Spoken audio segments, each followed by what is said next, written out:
We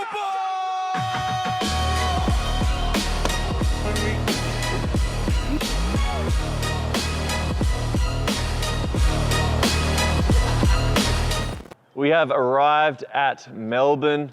It is a lot colder here than Queensland. My God, I'm getting used to it. But we've got a very fun episode ahead. We have traveled to Absolute in Collingwood. This room is stacked full of absolute legends, some killers in the international scene and the local scene.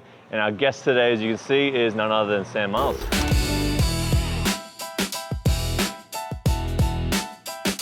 This is the Mecca. I'll bring you guys in, come check it out. Thanks for coming down. Your winner, Sam Marles! Oh! Like if you show up every day and you train hard and like you put the work in, like you can 100% do this. I mean, you know you got a problem if the only way you can be truly present is if someone's trying to kill you. And unfortunately, I'm definitely one of those people. It's no longer a decision. It just, this is what you do. This is just, I get up at this time, I go to training at this time. You know, I'm willing to do whatever it takes. I'm willing to push the body as far as it'll go. I probably, you know, will not be able to walk or anything at 40, 45, but I think it'll be worth it. I think we signed that right away when we take our first fight and we realize that we're hooked. We kind of go, all right, this is a career where I won't be moving when I'm older.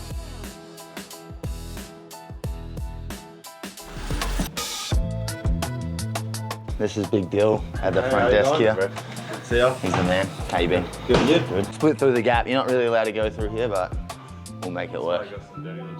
Here's our little strength and conditioning area. Got a few workouts here. We've got our off camp, our 5 to 12 weeks, our 4 weeks. So once we're really getting into it.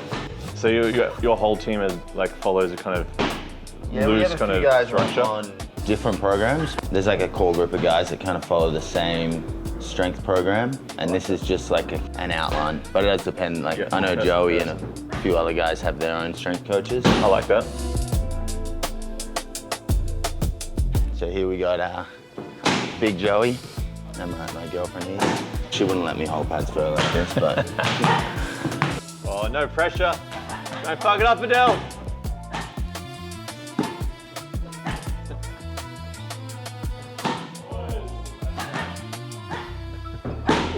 honey. I came in before and Joey was just roasting her, kicking her back, so. Yeah. Nothing's more entertaining than a Joey Luciano PT, to be honest. And that's a full-size boxing ring. And then over here we've got the cage, which is, again, full-size cage here, probably bigger than the ones that are used at Eternal. And it's way bigger than Eternals, especially at the Sharks, a little bit less kind of floor space to work with, but that's huge. That'd be cool to kind of move around in. Yeah, we can fit 2 or 3 groups in here at a time on a sparring night. Now you get multiple kind of classes going at the same time here, especially if you've got like a full caged area here and open mat here.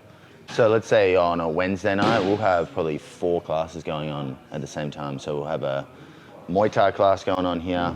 We'll have an MMA striking or MMA grappling class going on in these 2. We'll have upstairs, we'll have our BJJ program and then a wrestling class at night. And then we'll even have strength classes going on. I mean, you walk in here in the middle of all that chaos and the room has its own heat. There's like a mist that comes with the gym, so. How many people do you reckon you'll have in like in the afternoon sessions when that's all happening? I reckon we get close to probably 400, 450. Through the door? Yeah, through the door. I know that out of our 3 locations, we have the least amount of members, but we have the highest attendance. Like you walk in here any night of the week and it is just jam-packed. Yeah, I hope we can come back this afternoon and experience that, because that sounds awesome. Yeah, especially like how much floor space you've got. I love it as well. You've got your bags, you've got your open mat, you can rugby tackle someone into a pole, but then also you've got your kind of cage work and jits and through here as well. So it's entertaining. There's a lot of good stuff happening. Upstairs, let's go check it out. Yep.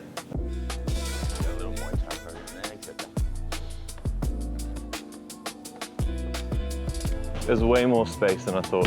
I've seen like videos online, but it looks way bigger.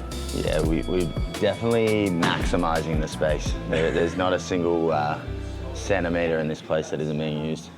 Now you're part of the coaching team as well as the fighting team? Yeah. So most nights it'll be me or Joey taking classes. I take mainly the boxing.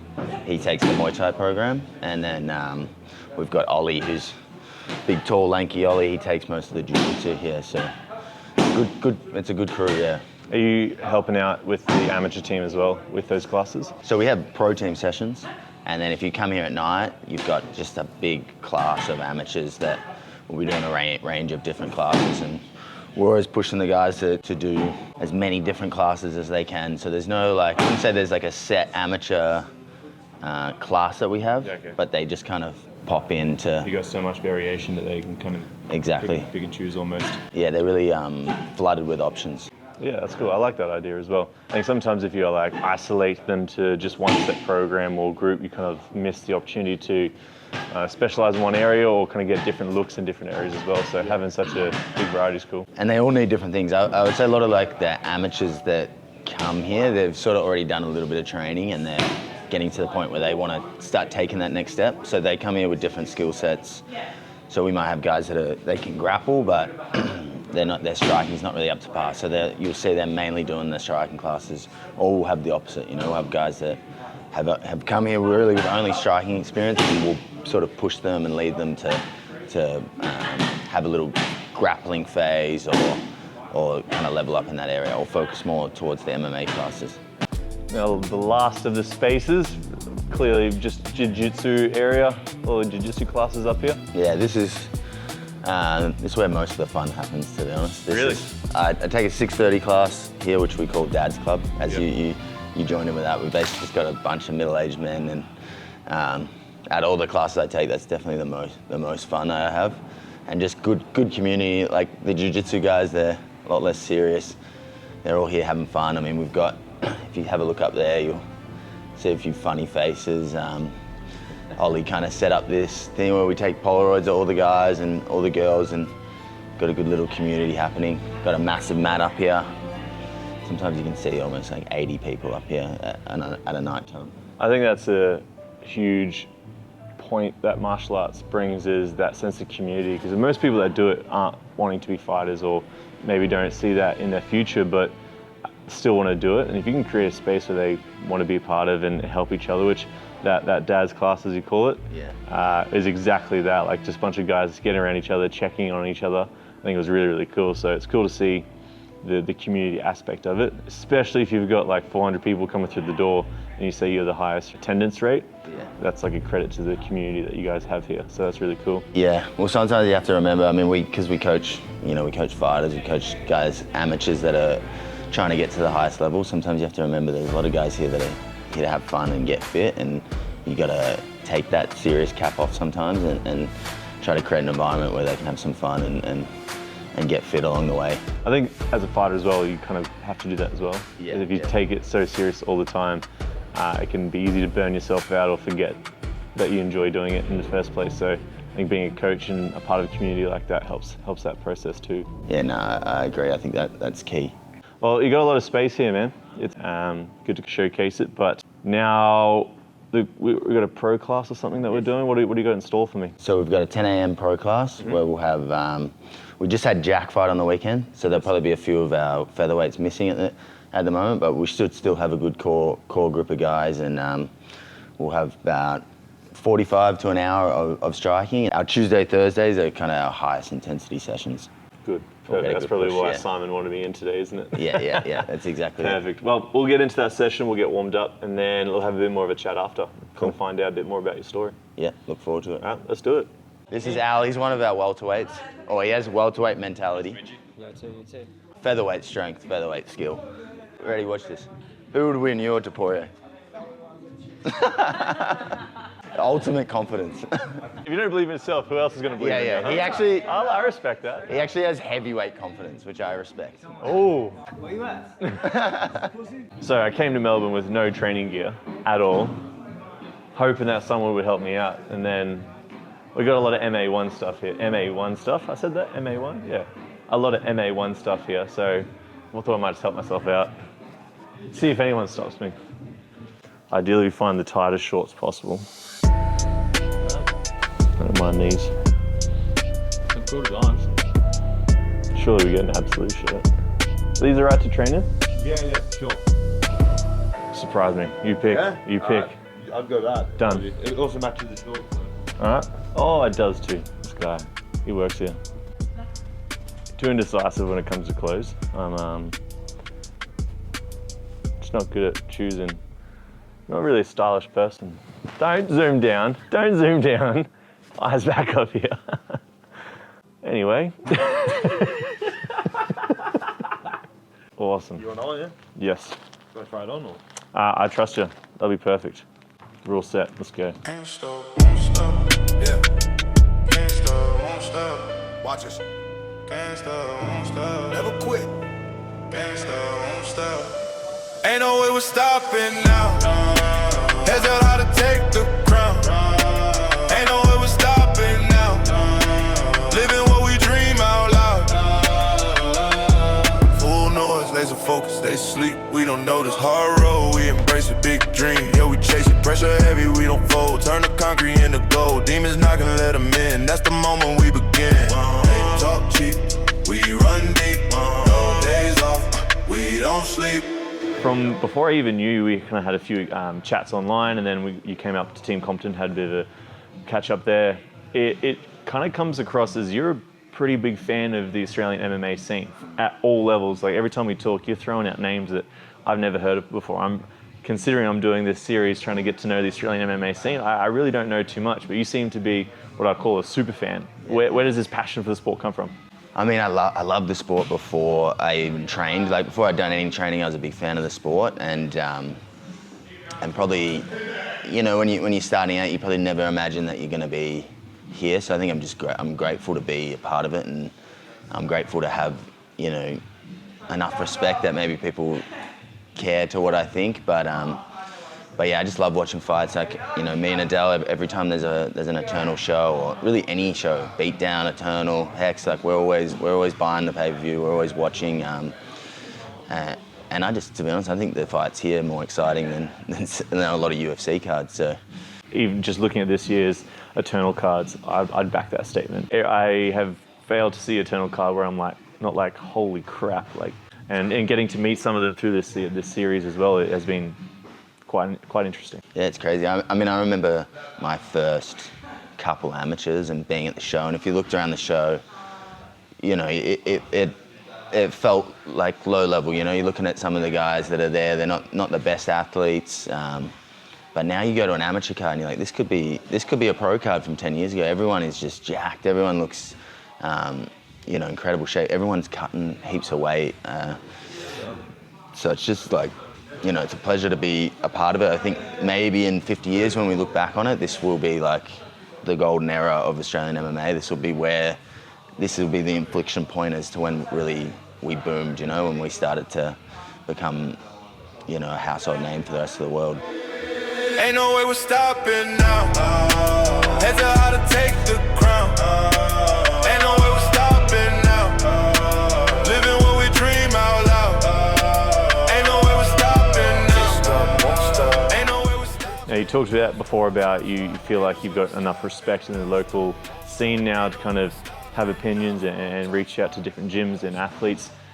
I think you earned Australia's respect in your last fight against Nate Law in Logan. I can't remember which Eternal that was, but I was ringside, front row of that fight, and that was an all-out war. Absolutely. Nate Law. Oh! Huge right hand! Funny enough, I just come off a fight with Darcy Vendy from TFC as well, an all-out war, and I know my thought process through that fight, and I knew I walked away from that fight with respect for myself and the Australian MMA community, and I'm hoping that you feel the same, because that fight was absolutely banger. No, 100%. I think the biggest thing as well is I gained my own respect, you know, like I proved something to myself, which was the most important thing. I'm sure maybe the scene already has a bit of respect for you before you get to that point, but you still haven't proven it to yourself, and that doing that really, you know, gives yourself the confidence to start having an opinion. And that was a crazy fight, and I'm sure, I don't know about you, but you know, probably early, the first kind of exchange where you start to feel pain and it starts to get hard, that's when the demons start to creep in. But once you really fight them off the first time, they kind of just disappear and you end up into autopilot, and it's very much an outer body experience. Pain is just a temporary thing. Discipline is how you build a king. Silence the doubt, silence the crowd. Move in the dark, let the results be loud. Addicted to the grind, addicted to the climb. We don't wait for luck, we don't wait for time. Anomaly built different 100%. Take the crown, hard work won't lie. Take the crown, hard work won't lie. Take the crown, hard work won't lie. Take the crown. Let's get it. A quote that Steve Compton always says to me is, you don't rise to the occasion, you fall back to the level of your training. So if you're not putting in the effort outside or leading up to a fight, don't expect to rise to the occasion. You run on hopes and dreams if that's the case. Your level outside that cage and everything you put into, you will fall back to that in the hardest moments. And watching you grind through that fight was brutal and inspiring as well. Now, you mentioned fighting off the demons. I kind of want to touch on that as well because I've gone through that same thing. I think more so in my Cam Rouston fight. Just to the people that are watching that don't fight, what are some of the voices that come up or thoughts throughout the fight, whether it's pain, whether it's self-doubt, anything that you that really rings in your mind that is a core memory, like, I can't believe I was thinking that halfway through the fight? Yeah. I mean, I always kind of have those thoughts. I think people think that doesn't happen, but it definitely happens. I do remember when I first got dropped thinking,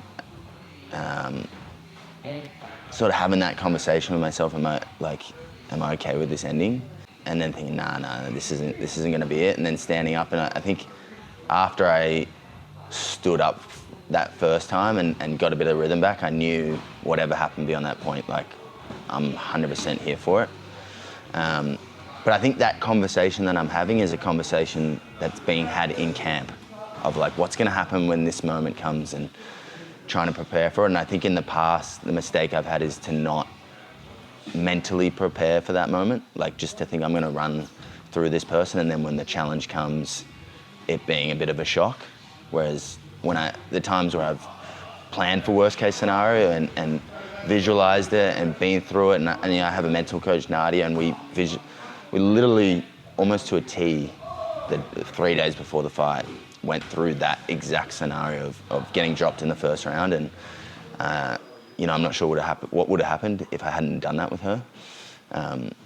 So yeah, I don't know how you feel in the lead up, what sort of conversations you're having, especially when you're going against a tough opponent. You're with the type of opponent that can, if it's his night and not yours, like, if he's on and you're not on, it's going to be a bad night. Like, do you plan for that? You go through worst case scenario or going through the stuff, but I visualize the win a lot. I really resonated with what you said there is, once you got up that first time, whatever happened after that, you were content with. And a lot of my maturing in the sport happened in the Cam Rouston fight, where it was the first time I'd been taken down, the first time someone had tried to submit me, and he did that for almost 10 minutes straight. And I remember maybe second or third time he took me down, you could kind of see the frustration in my face. I was like, this sucks. This sucks. Like, just finish me already. I want this to be done. And these are the voices going through my head. And in the fight, I'm like, what are you doing? Like, I'm having an argument in my head. And then he put me in an arm bar, and my arm was about to break. And it was like everything changed. My brain went from just give me an out. And then he put me in the arm bar and I had my out. And the thought was, if you tap now, no one would judge you. And then as soon as that thought came, and the next thought was, no fucking way is it ending like this. And then I got the escape, I got back on top. And just in that moment, I haven't had those thoughts kind of creep in again. It's kind of like, what are you doing? Yeah, as soon as that thought came in, it's like, it's not ending like this. And all of a sudden, I got out back on top.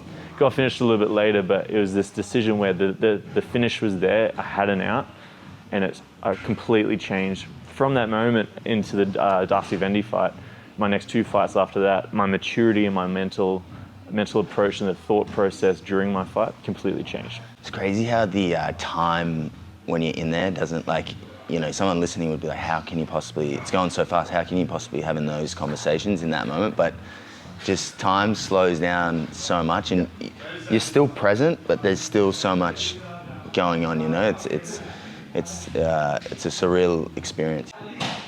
When you first kind of got started, which was around 2020, I believe, full-time here, I should say, what was your reason for getting into fighting? My cousin is like obsessed. He was obsessed with MMA, and he's one of those guys who, he's like, have you seen this video? And then you kind of be like, yeah, I've seen it. And then he figures out you haven't seen it. And then we would just watch videos for hours. He'd just be showing me. But I'd always watch a thing, and I reckon I can do this. And then once I started, I was just, from the first day I did it, I'm like, oh, this is it for me. So I don't even know what my why was. I just knew this is where I wanted to be every day, and I liked the people I was hanging around. I think that was another big thing, is like maybe in some other circles I didn't fit in. Maybe my risk-taking behavior was a little bit too much for some people, and then I got into a crowd where now I'm with people whose risk-taking behavior is now a lot for me.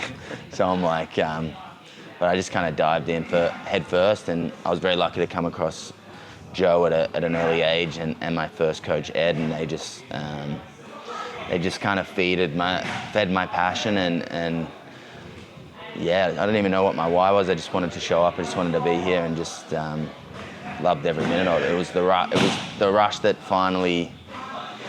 I mean, you got a problem if the only way you can be truly present is if someone's trying to kill you, and unfortunately, I'm definitely one of those people. Yeah. Yeah.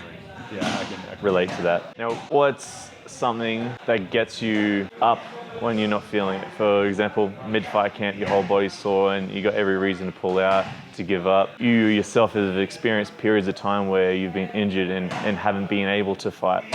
What got you just keep getting up every morning and pushing for the opportunity to eventually come back and put on some of the shows that you have? I'd love to say it's all me, but I think a big factor is the people I have around me who have kind of taught me the lessons, and even my parents who have shown me, like, the guys that make it are the guys that show up when they don't want to show up, and you want to be one of the 1% of the 1%ers. You got to be an anomaly, and and anomalies don't stay in bed. They get up and they go to training when they don't want to train, and even when they're injured, they still try to find ways to get the most out of their days, get the most out of their sessions, and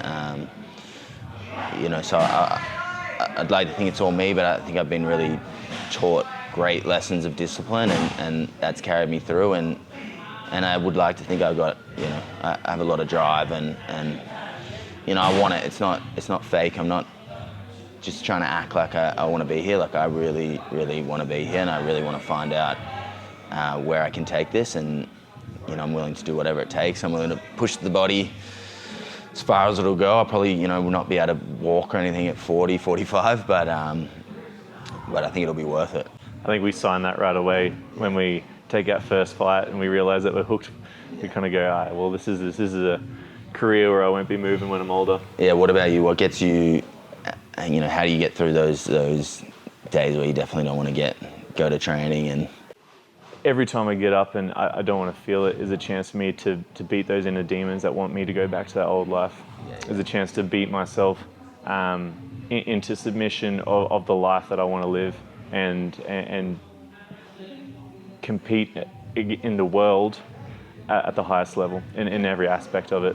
And if I can find hardship through fighting, I'll be able to deal with hardship in life. yeah. And I truly believe that. Every time I don't feel like it, every part of you screams. You're getting ground and pound in mid-fight. You don't want to be there. You're getting your arm broken, and you choose to get back up. You choose to get back up, and you get back up. You apply that to life, and I feel like you'll be a winner every single time. And that's why I get up every single morning. Is I refuse to be mediocre, and I know what my life will be if I keep this approach, and I see it so clearly. So, and I think a lot of fighters share that.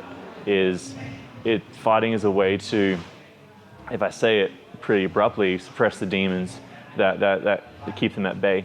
And we love the sport. We love everything it does for us. And it's hard to see a life without it, even though there is a life without it. And we don't need to attach ourselves to it. This is what helps bring a lot of life to the outside of our life. Yeah, and I'd say another big thing, which you can probably relate to being at a good team like you are, is that team culture. and showing up for each other. And you know, when guys show up for you in camp, when they don't have anything coming up and they're sore and they still show up for you, it makes you show up for them. And you kind of don't realize early that the team culture you've set is also helping your individual culture. You know, like every time you show up when you don't want to, it becomes easier to do it the next time, easier to do it the next time, until it does get to a point where it's no longer a decision. It just, this is what you do. This is just, I get up at this time, I go to training at this time, whether I'm injured or not injured, like I'm gonna be here, you know? Take the crown, hard work won't lie. Take the crown, hard work won't lie. Take the crown, hard work won't lie. Take the crown. Let's get it. Ain't no way we're stopping now. Heads held high to take the crown. Ain't no way we're stopping now. Living what we dream out loud. Hard work won't lie. Take the crown. Hard work won't lie. Take the crown. Hard work won't lie. Take the crown. That was a pretty cool session. I knew that Absolute had a high level of not just talent in the room, but coaching. That was Raja. Raja? Just his finite details and the systems and what he's kind of picking at I really, really enjoyed that session. Is that just a normal session for you guys? Yeah, that's sort of a typical session for us. Raja has a very creative style himself, and we kind of start off, do some very specific drills, start with a combo, build on the combo, build on the combo, and then variations of the session. Maybe sometimes we might go a little bit live at the end, sometimes it'll be more just technique, but that's fairly typical. He looks at the game very differently, like his brain is working different, he's counting people's rhythms and stuff, which is hard for most people to learn, but it's great having that influence, right? It's great to have a different look at it, not just like throw it straight, keep your elbows in. I think those small details are what kind of takes you from being good to great, and those finite details, if you can apply it, they're hard to learn, like you said, but I think if you look at most of the people that come out of Absolute, amateur and pro, you have a very distinct movement, style, understanding of the game. I don't want to say that and put you guys in a box like you all move the same, but there's such a strong foundation that you know that you're from Absolute here, and you know you've got the coaching team, but it's solid. And every time I watch you guys, I'm like, oh shit, like what are they doing down there that's a little bit different? That's true. I think you can kind of tell the Absolute fighters have good hands, good movement, balanced feet, and we do have kind of a little bit of a mold, but without it being fully cookie cutter, like not everyone is exactly the same, and I think you need a bit of a blend. Like obviously when I came up with you guys, it's very open, and you guys have such unique styles, and hopefully we're doing a nice blend of both, and there's always room for a bit more improvement. What's right, what's wrong, what's the best way to do it? I think there is no answer. Yeah. The proof's kind of in the pudding, right? You guys have got plenty of people on the international scene, not just on it, but like fan favorites dominating, and even on the local scene as well. Every time you guys jump in the fight, I'm keen to watch that kind of style. As well as trying to win, and I think maybe even a staple of the Australian scene is to be exciting and to want people to watch, and I think that's why so many guys from this country get to the next level.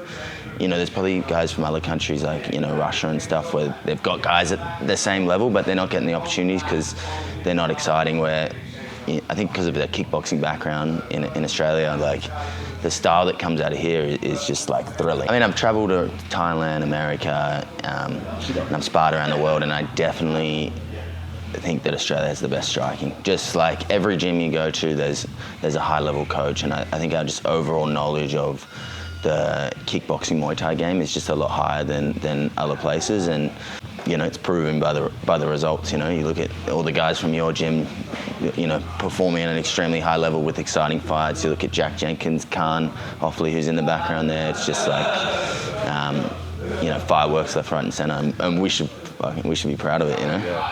When you hear you're fighting an Australian, it's not a good sign. You're gonna have to put your big boy pants on and get in there. Yeah, and you're gonna be in some pain at the end of it. Now, talking about the Australian MMA scene. I used to love training, but I used to hate the process leading up to a fight. Like, it was like, this is so stressful. Why am I putting myself through 6 weeks of can't truly enjoy life? And now I'm at a point where I need it. Like, I can't be my best self. I can't get to the place I want to be as a human being without that ultimate goal. And you know, that last week for me, I don't know about for you, but the last week when you're cutting weight, you're at your most miserable is also the time where you're so sharp, like the conversations you're having, the thoughts you're having, the things you're talking about with your coach, you're just at such an elite level that it's truly addictive. I can understand why people struggle walking away from it. When you first started, you said you couldn't imagine yourself without having that drive and that ultimate goal. When you first started, did you have that clarity of goal and thought of where you wanted to go with it, what you wanted to be? Nah, I would just want it to be, you know, maybe a little bit at the very start, a bit delusional, like telling my parents, you know, I'm going to go to the UFC and them looking at me like I'm an idiot. But probably the conversation with my parents where they kind of got on board was when I said, I'm just looking at this like a university course. Like I'm just going to go all in, learn as much as I possibly can, and hopefully on the other end that it's useful. And I think that approach and that mentality and then the passion is why I've been able to go so far with it. And, you know, especially as you get older and through life, you just naturally go through ups and downs. And I look at a lot of the younger guys and I think you don't truly know which one's going to make it until you see them go through a patch where it is hard, and not just hard the sport, but when life is hard outside and like you're feeling down and you're still showing up and you're still showing up, and when you get out on the other end and the passion comes back, and not that it goes, but like It's hard to feel it in the moment. Yeah, it's hard to feel it in the moment. Your body's sore, you know, like you don't have fights coming up, you're training every day, like maybe stuff in your personal life, and so I think once I see, you know, some younger guys get through that stage, I go, okay, he's got it. Like he's got that thing that you need to get through. It's just most of the time in any sport, it's just who lasts the longest. Yes. Who's willing to just keep going longer and longer and longer and say no to that voice every time.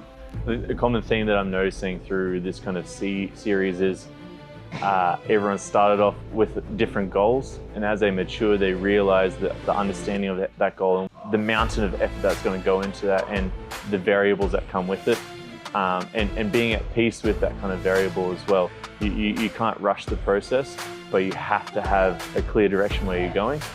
But more so, the point is, don't be fixated on that, because if that doesn't happen, that's not your identity. And if you attach yourself to that too much, your chances of success or deviating from that are very limited, and it can kind of crush you a little bit. I mean, I hear people say, you hear people say like, oh, you got to be all in, you can't have a plan B and all this, and I just don't. I feel like that's a very old school mentality, and you can, without a doubt, be 100% all in and not have to attach your whole identity to the result. You know, I think actually, when I see people just completely attach their identity to the result, it actually speaks less to their passion. It's like you're actually, I feel like you love it because of what you think you can be or the clout that you can get, not because you know, really love the journey, the day in, day out, the grind, the you know, all the ups and downs that come with it. How have you found that speaking to everyone, how their goals and their vision has reflected on, say, your vision starting out with this?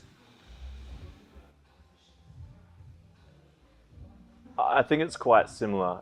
Everyone had an ultimate goal at the start. Everyone's variations were different. But the more I talk to everyone, it's less about the actual goal of getting to UFC or being an international fighter, and it kind of gets down to their why. Where having an ultimate goal of getting international, being on the UFC, or whatever that kind of looks like, is the goal, but their North Star is far bigger and greater than that. Yeah. And I'm noticing that is a very common theme of myself, why I got into it, because I didn't like the person I was before. Yeah, no, I did not like the person that I was growing up to be and my future looked like. So I needed clearer direction, and I knew from growing up with martial arts, there's the one thing in life that gave me that direction, that I could hone in a little bit and have a really good approach to life. Once I started that, my goals changed, but my North Star was always, that was the reason that I'm doing this. And I'm fulfilling that North Star every single day. So now it's easy to set smaller goals, longer term goals, and achieve that because I have got such a good direction. But if it wasn't for starting off, just like a lot of everyone else that I've talked to, I wouldn't be able to have those kind of goals in place. And it probably comes from not wanting to hold yourself accountable, but I was okay accepting that maybe I won't be anything. And that's not what I wanted to be when I was a kid, when I was 15 and had all these hopes, you know, and now I'm 21 and I'm partying every day and I'm trying to accept the fact that maybe I won't end up being anything. And without martial arts, I wouldn't be in a place where I can even forget that little period didn't exist. And, you know, it feels like I've always wanted to have that drive and you know, have always wanted to be something and do something meaningful and hopefully pass that on to other people. It's crazy where we are now and your career, my career, and going from, I guess, our past. If it's a new version of addiction. Like, I am so addicted to how I feel, my approach and in intensity towards the things that I love, that I could not imagine. I can't even remember and imagine the old me kind of feeling that ever. I wish the old me could wake up and feel the drive, the passion and the intensity I approach life with now. Back then, because they wouldn't be who they were. And it took me a long time to get to this point as well. I had to, again, just dive headfirst into fighting and then find that passion, find that drive and goals along the way. But I couldn't imagine life with it. And I wish people could feel the way that we feel. And I know a lot of athletes do and people that have goals, but hopefully this series can show what just putting 100% effort into something can do for your life. And everything comes with that. I didn't enter the sport thinking that I'm going to be doing a YouTube series, that I'm going to be fighting on the biggest stage, fighting the biggest names. I didn't think any of that was true. But just by putting 100% into something and having passion towards it, things will come to you. Do you think, because I often feel, sometimes I go, oh, man, I wish I started this earlier, but I also wonder if I would have taken it for granted if I started early, and if I didn't have that period, if it would have meant as much to me to see myself change as a person so much, and I'm so grateful for the sport because of that. And I do wonder, maybe things would have been different if I had started early and I didn't go through that phase. Is that something that, because I know you started fairly late as well. I mean, you obviously did Muay Thai earlier, but you jumped into MMA fairly late, probably a similar time to me in your kind of early 20s. I think, and I've said this before actually on this series, I don't think I would have been able to handle the success I've had or mature into who I am today if I had started this earlier. I think I would have taken it for granted or wasted the opportunities presented to me because I mentally wasn't ready. I'm a big believer that things happen for a reason, and I've had that same approach with my fighting career as well. I think watching Cam Rowson on the international stage absolutely dominating just shows me how close I was, but also that I had lessons to learn to be able to continue and reap the success that he's doing as well. Everything happens for a reason. My losses happen for a reason. They're molding me into the person who's going to be ready for when success comes. And I think that's the same thing with my fighting career. Starting at a later age and the approach I've had it now, I wouldn't be able to capitalize on it if I had started it 10 years ago in my early 20s. I think I would have taken advantage of it. Yeah, no, I agree. I can't help but feel like, you know, even the clout of myself at 18, 19, even the clout of winning 1 or 2 amateur fights, that I would have just got carried away with myself. So, you know, in a weird way, I'm grateful that I started late, and I think it's helped me progress. And I also think it helped me as a coach, because so often I see people come into the gym and I can see where they're at in life, and I see them start to enjoy it, and I'm just go, if you can just get over that little hump where now you're hooked, it's all going to change. And sometimes, you see that. I'm sure you see people come to the gym and they get to that point and their life changes, the people they hang out with changes. And then occasionally you'll see someone who's almost there and they don't quite get over that hump, and it's it's hard to say. I'm always trying to just push them just a little bit further. One more month of training and you'll be hooked, and it's all going to change, you know. You're in a great position now to be able to give back to the younger guys that maybe aren't going to take advantage of it, but maybe not see their full potential at the time, which is I think is a really awesome way to give back to the Australian MMA scene. Now, if you could tell a younger self or someone wanting to start out how to approach it, or let's say you're starting MMA for the first time, what's a few lessons that you would tell them and their approach to get started? I'd say, interestingly enough, the thing with the guys that I work with here, the younger guys, they want it so bad, you know, like there's no lack of enthusiasm. And I think that is a key fact. I think you know pretty early if someone has it or they don't have it, you know. If you're trying to stop them from training, like pull them back, it's a good sign. And the thing I kind of try to pass on to the younger guys is like, you know, this is a long-term thing, and I know myself. When I started, it was just let me do every single session, as many as I possibly can, and I probably did a little bit more damage to myself than needed. And I'm always trying to tell these guys, firstly, take some of these injuries seriously, because when you're 20, you can push through these things and still show up, and then they just disappear. But it doesn't happen later down the track. You've got to manage them, and you know, try to push like that they have an intelligent approach to the game as early as possible, and I think that'll put you in good stead for when it really matters, when you hit your professional career. And I think maybe the young guys are starting to believe this, but maybe when we were starting out, there wasn't a heap of guys in the UFC, but it's just to pass on, hey, you can actually do this. Like if you show up every day and you train hard and like you put the work in, like you can 100% do this. This is not some unattainable dream. Like the hard work won't lie. Like if you put the work in and you work harder than everyone else and you work smarter than everyone else, like I guarantee you will get to the top. There's no doubt about it. And if you don't get there, you can only have yourself to blame. And of course, don't get me wrong, like genetics plays a big factor, but the guys I see work the hardest generally go the furthest. And I think, let's say you don't get to your immediate goal, let's say it's a certain organization, there are so many offshoots of success now that your hard work won't be forgotten. You can apply it to so many different things. There's so many different international opportunities now.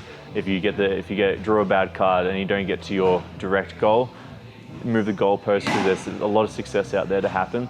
The hardest thing is to not give up on yourself and your dream, and just put the work in. Like I said, work is the only variable that will stop you from making it. And not. Agreed, yeah. And I kind of had a full circle moment with one of my students, Aiden, who, you know, he's constantly, I've got to make it, this is it, I've got to make it. And I remember having this conversation with him, like, man, like, there's so much you can do with this skill set. Like, I don't think you realize, like, you can build it, like, it's not, I mean, you want to get there and you put everything into it, but it's not all or nothing. Like, you're going to leave with incredible skills, and your skills will be a commodity, and people are going to want to learn from you. And I even see him now, you know, holding pads for people and loving it. And he kind of came up to me and goes, man, yeah, you know, you're right. Like I can, you know, there's so many things I can do with this. I can be a coach, I can travel the world, I can open my own gym, I can hold pads for people. And hopefully as well as the sport grows, there's more promotions, more places to make money, more